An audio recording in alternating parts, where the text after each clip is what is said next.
It wasn't Craig. Listen, I know your brother, the guy in my office. It wasn't his height, wasn't his weight. Right, I really wasn't appreciate his that blood type. Because I was able to stab the guy with my scissors. We had some blood work done. Did you? He had a major antipsychotic drug in his bloodstream. Now, your brother is a lot of things, but psychotic ain't one of them. It's starting to add up. Nancy had a bunch of books checked out of the library for several patients over at Oakdale Memorial. What, how to build a bomb in 3 easy lessons, Hal? Think about it, Margot. You've got a psychiatric patient on antipsychotic drugs. He's got access to Barbara at the hospital. He's got access to Emily's car, to books on bombs. An outpatient, Margot. He follows me home, followed me to my office. And he plants a bomb in the boathouse. It's not Craig, Margot. It's some nut job who likes to read about blowing things up.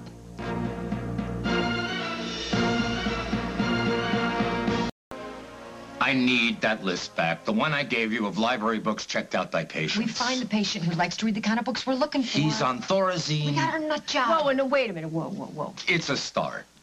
You got this blood work done at the PD lab? It was being done anyway. Emily was attacked. People were following up. But you got the report released to you. I still have friends on the force. You have been fired, Hal. You shouldn't be anywhere near that lab. You've rendered this report inadmissible. Oh, who cares? You can prove Craig is innocent. You can build any kind of case you want against this nut job. Oh, right. That's a great idea. The acting chief, who just happens to be the defendant's sister, violates every rule in the book. You didn't violate him. I violated him. And when our real perp walks because we have hopelessly compromised the case. Oh, come on, Margot. If you weren't afraid people would say you were grabbing at another suspect just to get the heat off your brother, you'd be all over this evidence, and you know it. You will never forgive yourself if you don't follow up on this. And you can link this library book, Reading Psychotic, to Barbara's attack. Just give me the list before this guy strikes again, Margot. Okay, what just happened here? She's gonna think about it. Come on.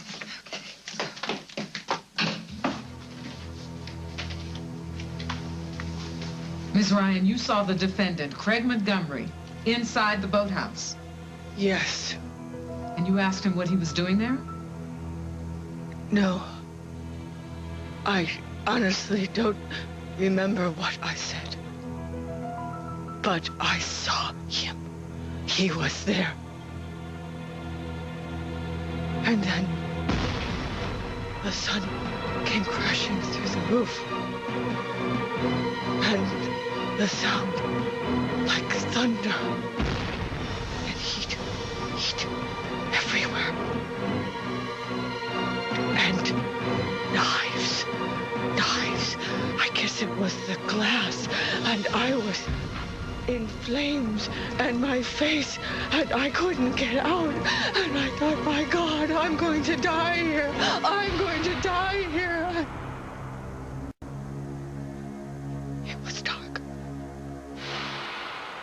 Forever. And then I heard a voice.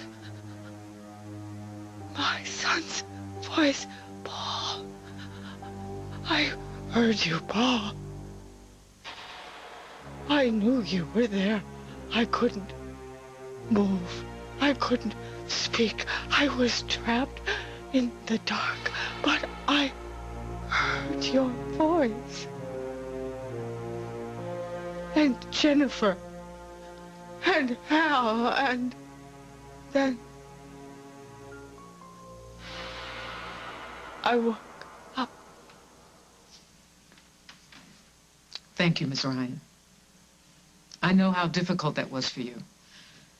Would you like to take a break? Let's finish this. Then that's what we'll do. Miss Ryan, since you've recovered, you've learned that while you were in a coma fighting for your life, Craig Montgomery took control of your company. Is that true? He made his whore the designer. Objection. Witness is misrepresenting. We'll rephrase. Ms. Ryan, is it true that when you came out of the coma, you found out that your husband had intentions of putting the woman who used to live in his suite in charge of design at your company? Yes. So after he stole your money and put you in a coma, he tried to replace you with the woman he was living with before he married you. Objection. Counsel is making inaccurate conclusions. I have nothing further, Your Honor.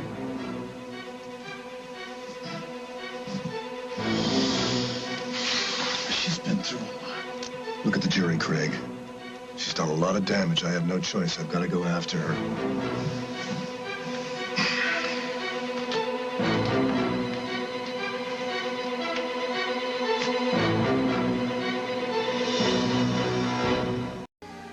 So, Ms. Ryan, you flew to the Dominican Republic for a divorce. You wanted to free yourself from your previous marriage. Why? As I understand things, Craig hadn't yet proposed to you.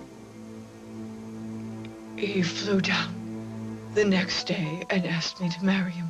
Oh, so your plan worked.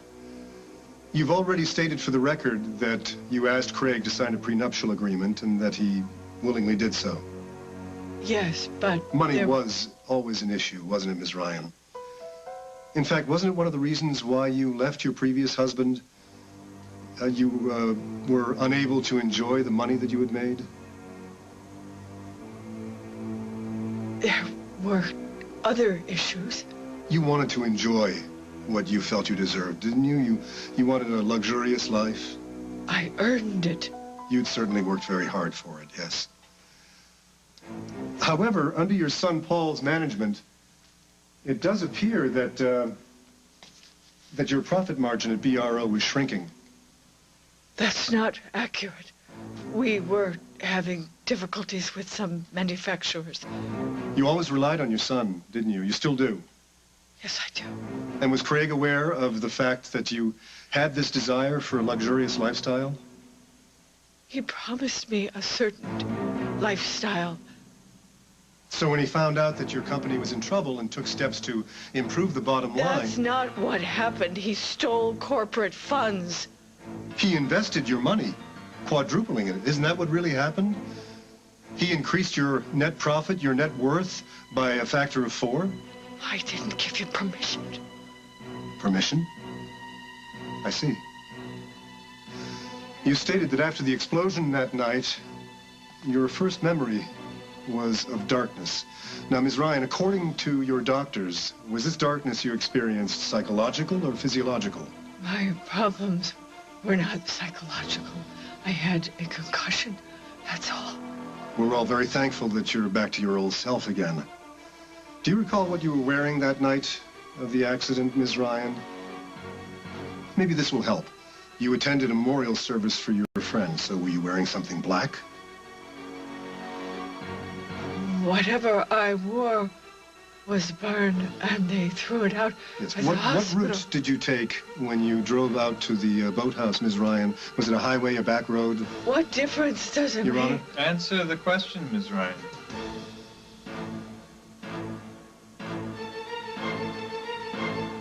The highway. The highway? Are you quite sure? Because, yes, your car was found parked on Spring Road, not in the lot near the highway. Then I took Spring Road. You told Ms. Griffin that you didn't remember speaking to Craig that night, and yet your friend, Detective Jack Snyder, clearly remembers hearing you speak to someone.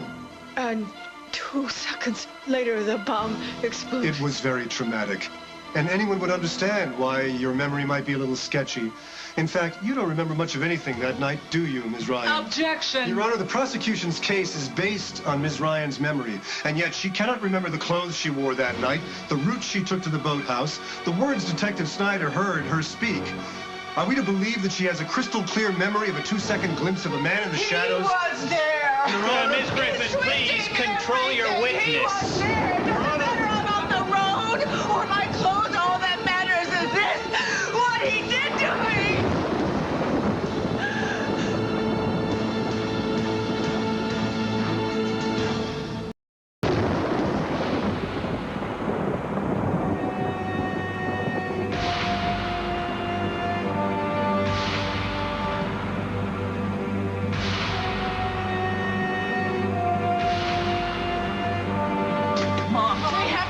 He's done to me. Look what he's done to me. He signed the prenup. He had to kill me. That was the only way he could get what he wanted, my money. Because that's all that he wanted, my money. And her.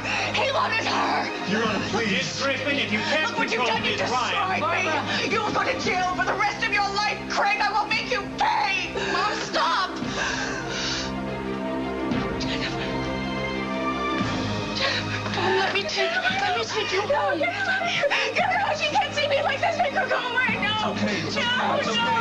Get her out of here.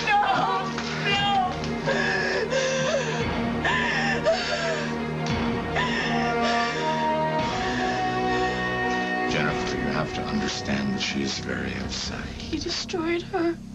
She'll find a way to live with what's happened. She won't. She might as well be dead. I'll take her back to my place. Okay. I'll see you later.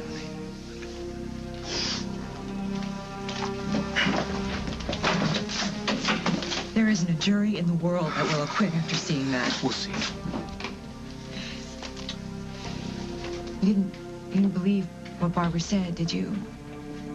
About Craig's motives for marrying her, that he and I had some kind of pact? No. Listen, you just tell the truth. You'll be fine. Yeah. I gotta go check in. Hey, you okay? Yeah, well, it's not my favorite way to spend an afternoon. Well, I know. Or Barbara, huh? At least we know there are no pictures, right? Of that kiss that you got from the groom on his wedding day?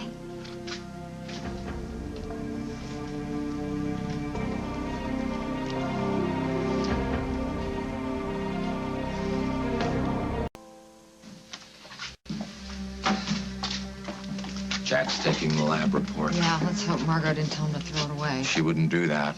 Cass scored some points. She's hopeful. She just needs to distance herself. Listen, how Barbara's a strong woman. She's gonna make it through this. She won't see Jennifer. She won't see me. And yet she pulls that veil off in front of a court full of people. I just hope she's strong enough to get through the rest of this. Winthrop's gonna go after her, and it's not gonna be pretty.